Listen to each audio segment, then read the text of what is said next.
여러분, 우리 코로나19 바이러스가 이렇게 찾아오기 시작하면서 참 많은 그런 공부들도 하고 세미나도 열리고 했었는데, 그때 사용됐던 신조어 중에 하나가 뉴노멀이라는 단어입니다. 여러분, 뉴노멀 무슨 뜻인지 아세요?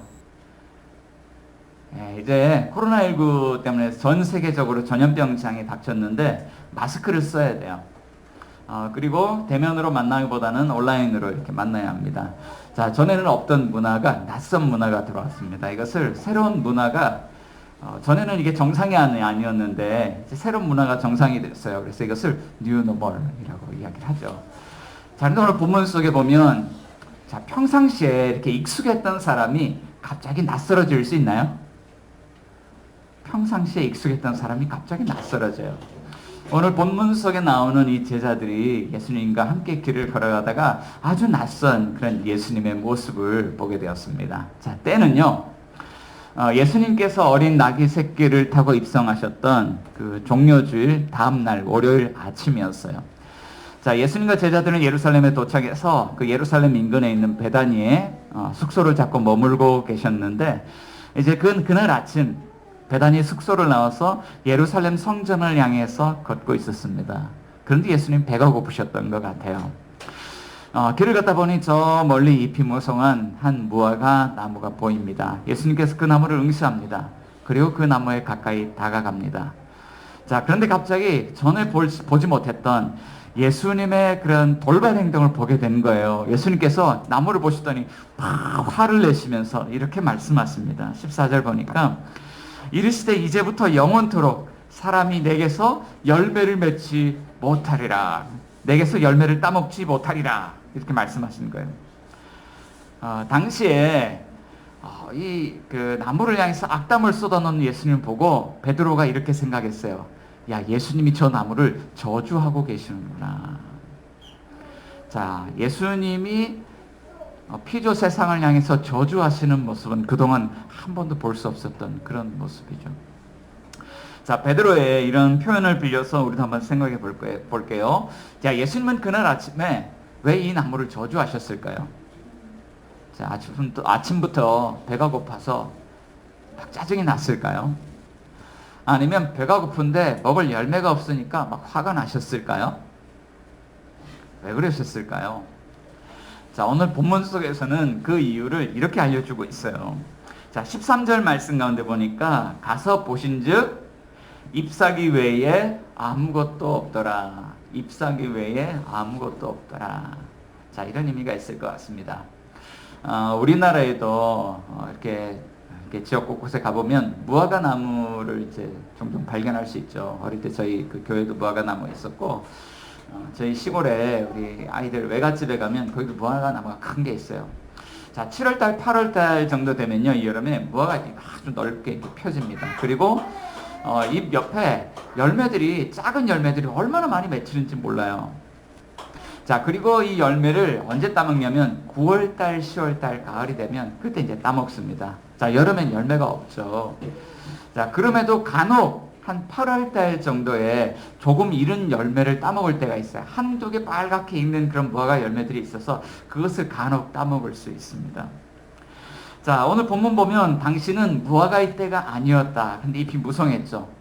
자, 그렇게 이야기를 하고 있어요. 당신 무화과의 때는 아니었지만 아마도 잘 익은 열매를 한두 개쯤 얻을 수 있지 않을까라는 기대감이 그날 아침에 있었던 것 같아요. 자, 그런데 예수님께서 다가가셨습니다. 자, 그런데 열매가 없었죠. 자, 만약에 이게 무화과의 때가 아니었기 때문에 열매가 없더라도 사실 예수님이 화낼 이유는 없어요. 무화과 열매가 맺히는 때가 아니니까. 그런데 그날 예수님께서 막 화를 내셨다는 거예요. 그리고 저주를 퍼붓습니다. 왜 그랬을까? 자, 왜냐하면 그 예수님께서 보았던 그 나무는 잎사귀는 무성했지만 열매 자체가, 작은 열매 하나조차도 맺혀있지 않았다라는 거예요. 자, 잎은 무성한데 가까이서 보니까 작은 열매도 없어요. 그러니까 9월달, 10월달이 돼도 열매 맺을 수 있습니까? 없습니까? 열매를 못 맺는 거죠. 그러니까 예수님께서 잎은 무성하지만 열매를 맺을 수 없는 이 나무를 보시고 다 그렇게 악담과 저주를 쏟아 부으셨다라는 거예요. 자, 이것은 베드로의 이야기입니다. 자, 그렇다면 우리는 이런 질문을 할 수 있죠. 자, 오늘 본문 속에서 예수님께서 무화과나무를 향해서 이런 낯선 모습을 우리에게 보여주고 있는데 이것을 보여주시는 이유가 뭘까요? 왜 우리에게 이 이야기를 들려주고자 하는 걸까요? 오늘 본문은요, 조금 어렵고 조금 복잡해요. 11장 12절부터 26절까지 무화과나무 이야기를 하면서 중간에 15절부터 19절까지 또 새로운 하나의 이야기를 집어넣고 있기 때문에요. 예수님께서 성전에 올라가서 성전을 청결하게 정화하셨던 성전 정화 사건을 그 사이에 끼워넣고 이야기하고 있기 때문이죠. 자, 그렇지만 뭐 크게 우리가 염려할 것은 없습니다. 함께 살펴볼 것이기 때문에. 자, 예수님께서 무화과나무의 저주 사건, 베드로의 언어를 빌려서 무화과나무의 저주 사건, 이 비유 이야기와 오늘 이 성전 정화 사건 두 사건을 함께 연결해서 우리에게 보여주시고 들려주시고 있는데 이 이야기를 들려주신 이유, 목적이 뭘까? 자, 첫 번째. 자, 하나님은 오늘 우리에게 위선적인 신앙생활을 경계하라, 조심하라 라고 말씀하고 있습니다. 한번 따라해 볼까요? 위선적인 신앙생활을 경계하라. 자, 이 말도 어려워요. 위선. 여러분, 위선이라는 뜻이 뭘까요? 제가 국어사전 한번 찾아봤어요. 찾아보니까 겉으로만 착한 체 하는 것. 자, 겉으로만 착한 체 하는 사람 만나면 여러분 어떻습니까? 실제로 안 착한데 겉으로 착한 척이에요. 왠지 한 대 쥐어먹고 싶죠. 자, 이 무화과나무를 저주하신 후에 예수님과 제자들이 성전을 향해 올라갑니다. 자, 그리고 성전에 도착했어요.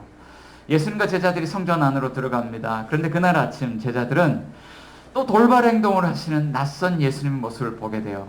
15절, 16절 예수님께서 어떤 돌발 행동을 하셨을까요? 한번 읽어볼게요. 15, 16 시작. 그들이 예루살렘에 들어가니라 예수께서 성전에 들어가사 성전 안에서 매매하는 자들을 내쫓으시며 돈 바꾸는 자들의 상과 비둘기 파는 자들의 의자를 둘러붙으며 아무런 물건을 가지고 성전 앞으로 지나다님을 허락하지 아니하시고 성전 안에 들어갔는데 이제 사람들이 장사 준비를 해요. 매매하는 자들의 상을 매매하는 자들을 내쫓고 또 돈 바꾸는 사람들 또 매매하는 사람들 상과 의자를 다 둘러붙이고 아무나 지나다니지 못하도록 다니는 것을 예수님께서 금지하셨다. 이게 제자들이 보았던 모습이죠. 자, 우리 그 이야기를 통해서요, 그 당시 상황을 좀 이렇게 생생하게 유추를 해볼 수 있어요. 이때가 언제냐면 이 주간이 곧 유월절과 무교절이 다가오는 주간이었습니다. 자, 유대인의 명절을 앞두고 있으니까 여러분 명절 때 어디 가나요? 여러분도 어디 가시죠? 이번 주 명절인데 추석 세러 어디 가시죠? 네, 이 유월절 명절을 세기 위해서 유대인들도요, 로마에 있는 사람, 헬라 온 지역에 있는 사람, 유대 인근에 있는 사람 다 이 성전으로 이제 그날 아침 다 모여들고 있었어요. 자, 이제 성전 업무가 막 시작되는 시간입니다. 자, 이곳에서 이렇게 장사를 하는데 성전 구조가 이래요. 성전 안에 들어가면 먼저 이방인의 뜰이 나오고 안쪽 건물이 또 하나가 있는데 그 안쪽 건물 동편문으로 들어가면 유대인 여인들을 위한 뜰이 나오고 또 안쪽으로 들어가면 남성들을 위한 뜰이 나오고 또 안쪽으로 좀 더 들어가면 제사장의 뜰이 나오는데 거기에 번제단, 성소지, 성소가 있어요. 자, 예수님과 제자들이 성전에 들어왔다는 것은 지금 이방인의 뜰에 들어왔다는 이야기예요. 여기에 지금 어떤 일들이 펼쳐지고 있냐면 명절을 준비한다고, 명절 대목 준비한다고 사람들이 분주해요. 이제 하나님께 드릴 희생 제물을 이렇게 팔아야 되는 사람들 있죠. 장사꾼들이 그 희생 제물들 또 제사에 필요한 물품들 막 정리하고 있어요. 이제 멀리서 오는 사람들 돈 받고 주려고 환전상들이 막 돈도 막 지폐도 챙기고 있어요. 지금 막 이제 그런 상황인 거죠. 표면적으로 보면 예루살렘 성전이 명절을 지키러 왔다가 하나님을 예배하는 사람들에게 편의를 제공하기 위해서 이런 것들을 열심히 준비하는 것처럼 보여요. 참 편리해요. 멀리서 왔는데 굳이 희생제물을 저기 로마에서 이 예루살렘 성전까지 끌고 올 필요가 없죠. 여기 와서 구하면 돼요. 자, 그리고 로마에 살던 사람들, 헬라 각국 그 외국에 살던 사람들이 환전을 해서 들어올 필요도 없어요. 여러분 외국 여행 갈 때 돈 바꿔서 갑니까? 아니면 가서 바꿉니까? 바꿔서 가지 않습니까? 자, 그런데 바꿔서 올 필요가 없어요. 여기 오면 돈도 바꿔주니까 유대 그런 표준화폐로 바꿔서 성전세를 낼 때, 헌금 낼 때 그 바꾼 돈 낼 수 있습니다. 돈만 있으면 뭐든지 할 수 있는 아주 편리한 그런 구조예요. 자, 그런데 그날 아침 누가 들어왔냐면 예수님과 제자들이 이 성전 안에 들어왔어요. 그리고 예수님께서 이제 이 성전 안에 들어오시자마자 상인들을 내쫓고 상과 의자를 둘러엎으시고 아무나 물건 못 들고 다니도록 금지하셨다는 거예요. 왜 그랬을까요? 열심히 잘 준비하고 있는데. 자, 17절에 그 이유를 이렇게 이야기합니다. 17절 같이 한번 읽어볼게요. 시작. 이에 가르쳐 이르시되 기록된 바 내 집은 만민이 기도하는 집이라 칭함을 받으리라고 하지 아니하였느냐. 너희는 강도의 소굴을 만들었도다 하시네. 자, 성경책을 잘 읽어보면 기역, 니은 그래서 각주를 붙여요. 이 17절 말씀은 예수님께서 구약의 선지자들의 예언의 내용을 인용하신 말씀인데 각주에 보면 두 선지자의 말씀이 인용되었어요. 하나는 이사야서 57장 6절, 하나는 예레미야 7장 11장. 그러니까 이사야 선지자와 예레미야 선지자의 말씀을 빌어와서 예수님께서 왜 성전을 다 둘러엎으시는지 이유를 설명하시는 거예요. 첫 번째, 이사야 선지자는 이렇게 이야기했죠. 내 집은 만민이 기도하는 집이다. 하나님께서 이 예루살렘 성전을 짓도록 허락해 주실 때 이 성전의 용도를 어떻게 허락해 주셨을까요? 이 성전은 하나님을 뭐 하는 곳이죠? 예배하는 것, 기도하는 것. 누가 와서 예배하고 기도합니까? 유대인들만을 위한 공간입니까? 만민이 기도하는 집. 하나님께서는 온 열방의 이방인들까지도 하나님을 예배하도록 부르고 계신다는 거예요. 자, 하나님이 오늘 우리를 예배 자리로 부르셨습니다. 하나님이 저만 사랑하실까요? 우리 권사님만 사랑하실까요? 자, 하나님이 오늘 우리 친구들까지도, 우리 교환호 이렇게 어린 친구들까지도 하나님 기뻐하시는 거예요. 자, 두 번째로 예수님께서는 예레미야 선지자의 또 말씀을 인용하시죠. 예레미야 선지자. 자, 구약시대 당시에 예레미야 선지자가 남유다와 예루살렘 성전을 향해서 이렇게 예언을 했어요. 남유다는 바벨론에 무너질 것이고 예루살렘 성전은 이것도 이제 무너질 것이다. 나라는 망하고 성전은 무너질 것이다. 예언을 했죠. 당시 사람들이 굉장히 싫어했습니다. 그런데 예레미야 선지자가 그 이유를 이렇게 이야기를 해준 거예요. 너희가 무엇을 만들었습니까? 강도의 소굴을 만들었도다. 자, 예레미야 선지자는 도둑의 소굴을 만들었도다. 하나님의 말씀을 전했죠. 자, 이 성전 안에 도둑놈들이 많다는 이야기로 들립니다. 그런데 이것은 또 이런 의미가 있어요. 이 성전이 도둑질한 물건을 보관하는 장소로 성전이 전락했다는 거예요. 하나님 예배하는 장소가 도둑질한 물건을 보관하는 창고로 전락했다는 거예요. 하나님 심판하시는 거예요. 자, 6월절 성전 제사를 드리기 위해서 저 먼 곳에서 예루살렘 성전까지 아주 힘겹게 온 사람들이 있습니다. 순례자들이 있습니다. 자, 그들이요 지난 1년 동안에 아주 애지중지하면서 이거는 하나님께 드릴 것, 하나님께 드릴 거는 아주 귀하게 여러분 구별하지 않습니까? 구별했다가 그 양을 하나님 앞에 끌고 왔어요. 자, 그런데 제사장들이 그들을 가로막습니다. 이것은 흠이 있는 제물이라 하나님이 받으실 수 없습니다. 자, 여기 성전에서 흠 없는 제물들을 팔고 있으니까 여기 것을 사서 하나님께 드리십시오. 그리고 비싼 값에 그것을 팝니다. 이 사람들 마음이 어땠을까요? 명절을 지키러 예루살렘에 올라왔던 유대인들, 그들 마음 상태는 어땠을까요? 여러분 어디 시골에 놀러 갔다가 바가지 요금 이렇게 좀 뒤집어 써본 일이 있습니까? 500원짜리 아이스크림인데 3,000원에 팔아요. 그때 마음이 어떻죠? 야, 이게 해도 너무하다. 해도 너무하다. 그러지 않을까요?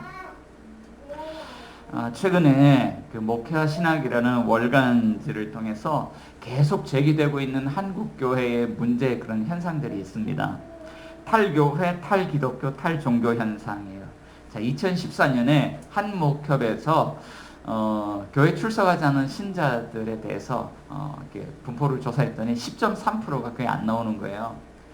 2017년도에 다시 조사했습니다. 그러니까 23.3%로 늘었습니다. 그 당시 한국의 기독교 인구가 976만 명인데 23.3%니까 200만 명이 넘는 사람이에요. 그분들이 가난 성도가 됐다는 이야기예요. 그리고 2022년 코로나를 지나서 현재가 되었습니다. 현재 상태는 어떨까요? 지금 한국교회가 탈교회, 탈기독교, 탈종교 문제를 매우 심각하게 다루고 있는 이유는요, 한국교회 존립이 지금 여기에 달려있기 때문에 그렇습니다. 여러분, 교회를 잘 다니던 분들이 교회를 떠나갑니다. 이유가 뭘까요? 그들에게 신앙이 없어서 교회를 떠나갈까요? 실천신학대학원 교수님, 정재영 교수님은 그렇지 않다라고 대답해요. 자, 그들은 한때 신앙생활을 열심히 했던 분들이고 교회를 다니면서 나는 구원의 확신이 있습니다, 이렇게 대답했던 분들이에요. 자, 그런데 교회를 떠나갔어요. 이유를 이렇게 이야기합니다. 제도권 교회에 대한 뚜렷한 불만들이 있더라는 거예요. 한번 우리 교회를 한번 돌아보게 되었습니다. 하나님 우리에게 물으시죠. 오늘 우리 교회는 하나님이 기뻐하실 만한 교회입니까?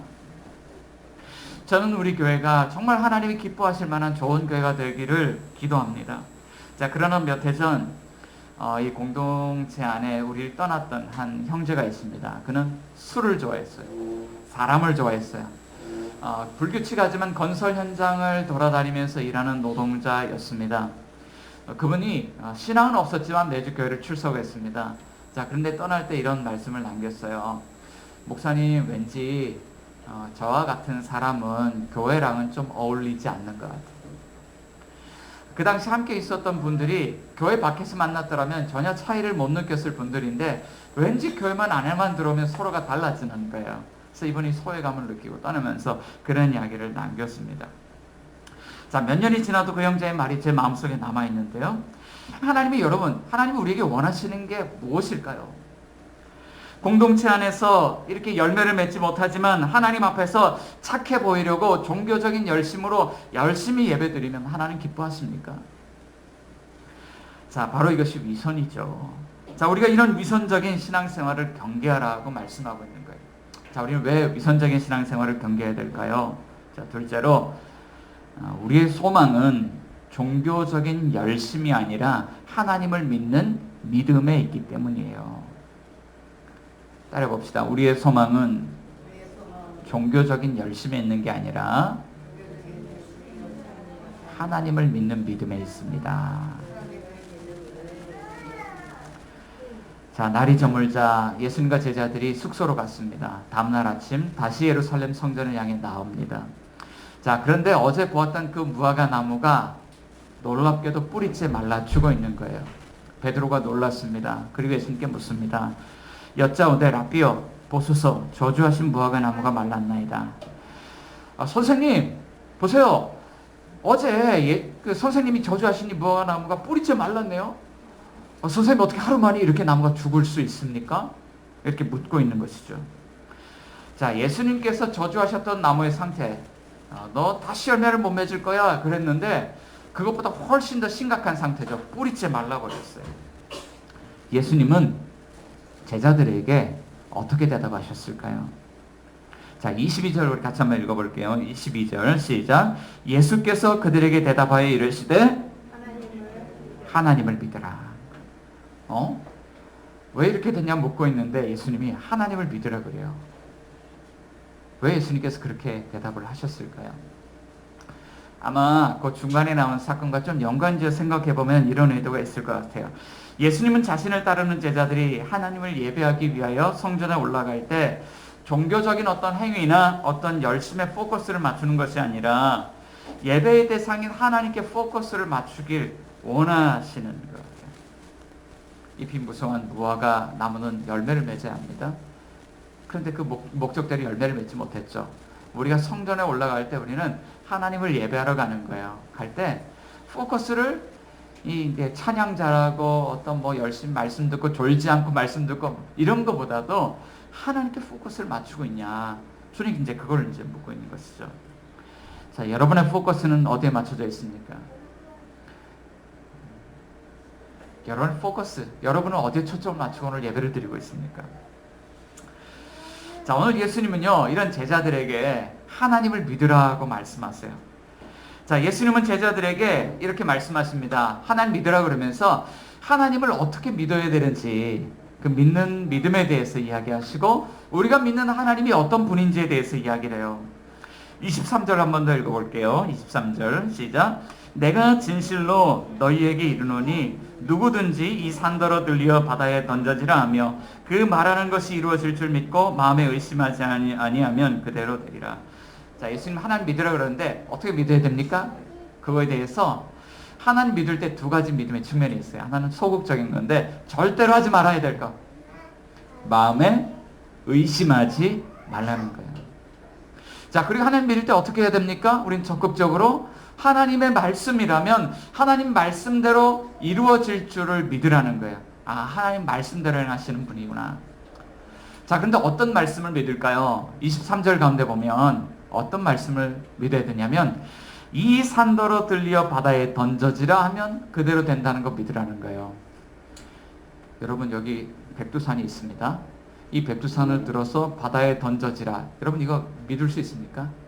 가능한 일입니까? 가능해요? 불가능해요? 자, 한라산을 들어서 바다에 빠뜨리면 가능합니까? 이거는요, 불가능한 일이에요. 자, 그런데 만일 하나님께서 이 일을 행하신다 그러면 우리는 하나님의 어떤 분이라는 것을 믿을 수 있습니까? 불가능한 일을 가능하게 하시는 하나님. 그리고 하나님이 말씀하신 것에 대해서 책임지시는 신실하신 하나님. 하나님이 전능하시다는 것과 신실하시다는 것을 알 수 있습니까? 없습니까? 알 수 있죠.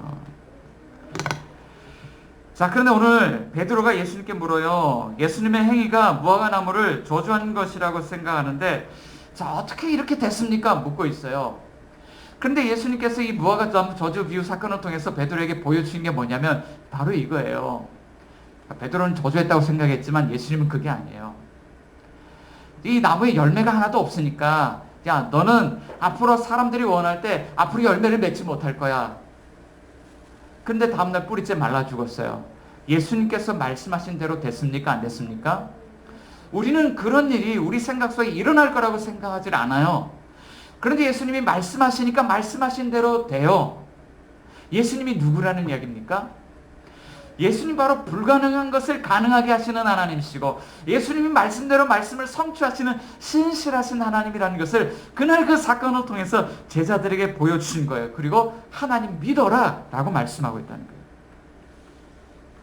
자, 그런데 예수님께서 하나님과 동일한 분이라는 것을 한 번만 보여주신 것이 아니에요. 성전에서도 보여주셨습니다. 자, 18절 하반절 가운데 보면 이렇게 돼 있어요. 이는 무리가 다 그의 교훈을 놀랍게 여김으로 그를 두려워함일러라. 여기 두려워하다라는 단어가 나오는데 이거는 아연실세가다, 압도하다 이런 뜻이에요. 여러분, 언제 아연실세갑니까? 너무너무 공포스럽고 무서운 것을 보면 아연실세가는 거예요. 구약시대에 죄인들이 하나님의 얼굴을 면전을 대할 때 이렇게 아연실세겠습니다. 왜요?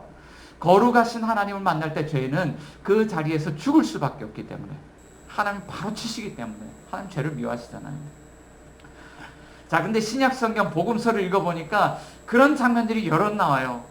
가버나움 회당에서 예수님께서 귀신 들린 자를 말씀의 권위로 귀신아 떠나가라 명령하니까 귀신이 떠나가요. 그러니까 그 자리에 있던 사람이 도대체 저분이 누구시기에 말씀으로 저 귀신을 쫓아낼 수 있는가 아주 두려워했어요. 자, 풍랑이는 바닷가에서 제자들이 죽어가고 있습니다. 예수님께 막 이 상황에 대해서 이야기합니다. 왜 우리를 가만 내버려 두십니까? 근데 예수님이 일어나셔서 바람과 바다야 잔잔하라 그랬더니 즉시로 그 바다가 잔잔해졌어요. 제자들이 경악을 하는 거예요. 도대체 저분이 누구시기에 저분이 말씀하시면 바람과 바다가 잔잔해지냐. 두려워하는 거예요.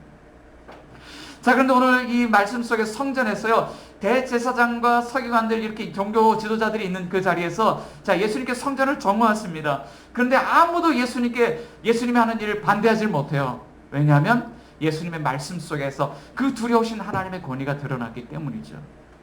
자, 그럼에도 오늘 본문 속에 보면 하나님과 동등된 권위로 말씀하시는 예수님 앞에서 정말 예수님을 하나님으로 대우하지 않고 예수님을 대적하는 사람들이 있어요.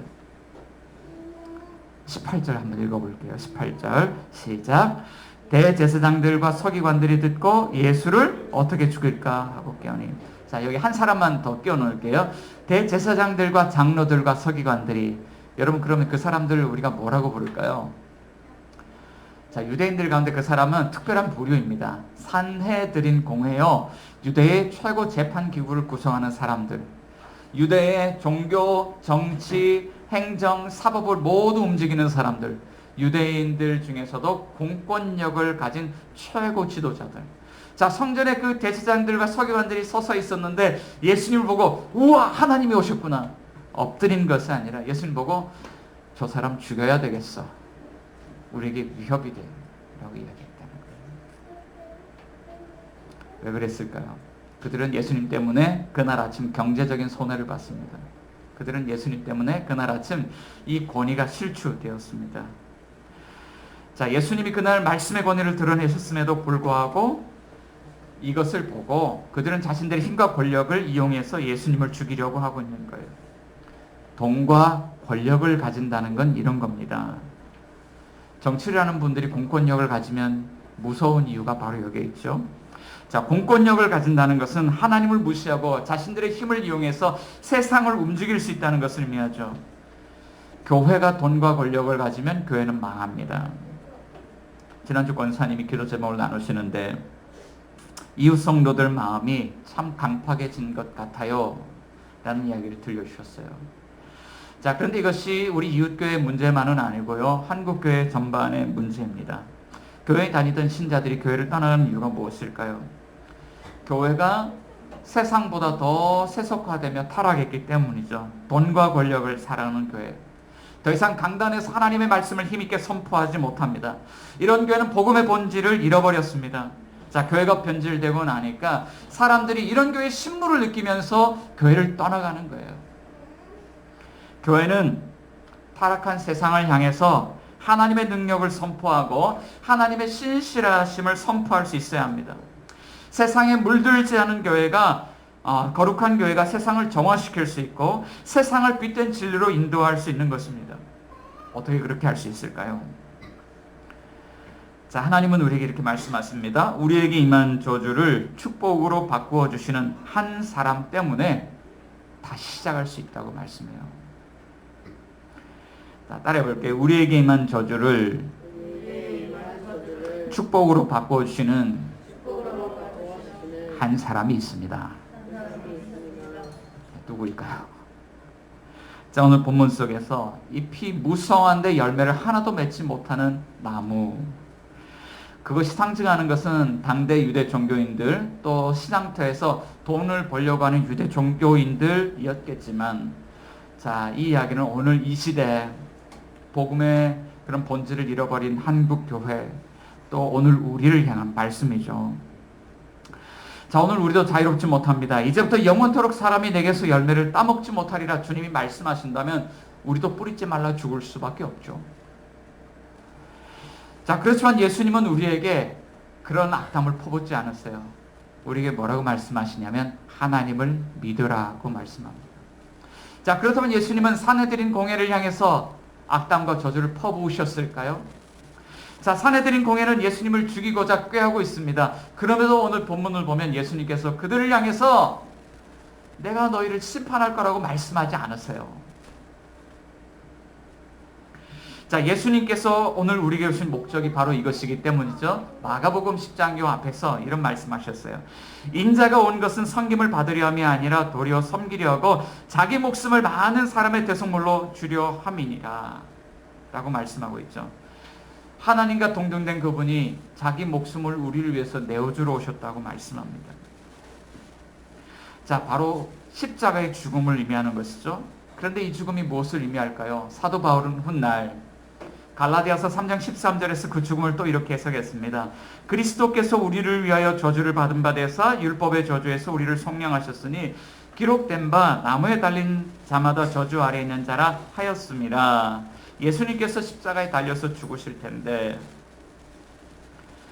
율법의 저주를 받아서 죽어야 될 사람들이 바로 우리였지만 예수님께서 우리를 건져내시기 위해서 자기 목숨을 대신 그 저주의 자리 가운데 내어주신 사건이라는 겁니다.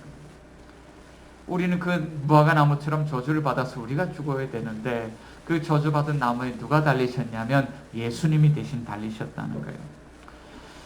저는 신앙생활을 하면서 괴로울 때가 있습니다.